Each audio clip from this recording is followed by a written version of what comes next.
C'est énorme d'avoir 4 champions paralympiques au sein du club.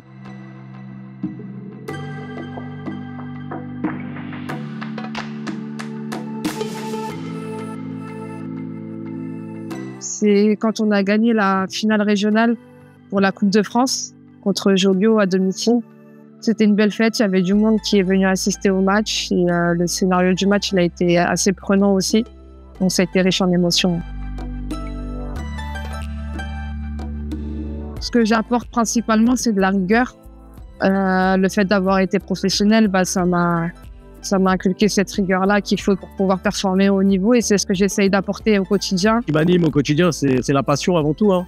C'est la passion du football d'abord. Ensuite, c'est de la passion du football, mais handisport, que j'ai découvert en 2016. Donc, je connaissais pas du tout. Ce qui m'a touché et ce qui m'a plu. L'inclusion, forcément.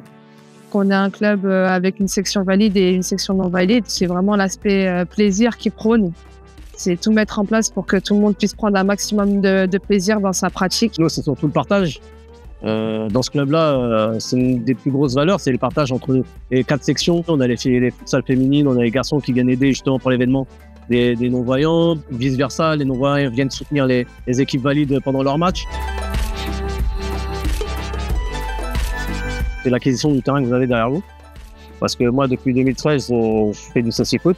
C'est la première fois qu'on a un terrain paralympique en Ile-de-France. L'autre défi, je pense, c'est aussi pour essayer d'attirer des jeunes en situation de handicap visuel. C'est vrai qu'il y a beaucoup de contacts et les parents ont peur, alors que c'est pas du tout le même sport pour les enfants en fait.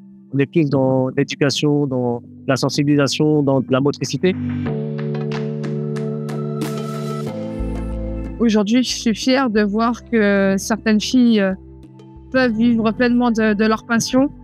Et aussi pour les jeunes générations, ça me fait plaisir de voir que certaines peuvent avoir des modèles auxquels s'identifier. Ça évolue, ça va dans le bon sens. Tout ça, il y a des mentalités qu'il faut bouger, qu'il faut changer. Mais nous, on est là pour ça, on est les premières actrices et c'est pour ça qu'on se voit au quotidien aussi.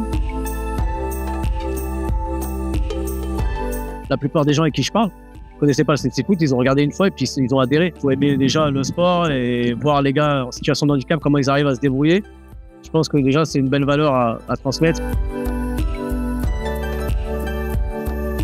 C'est énorme d'avoir 4 champions paralympiques au sein du club. Et c'est des gars qui sont là depuis des années à s'entraîner, à se sacrifier. Nous, c'est une grosse fierté pour le club, pour le département aussi, pour la ville.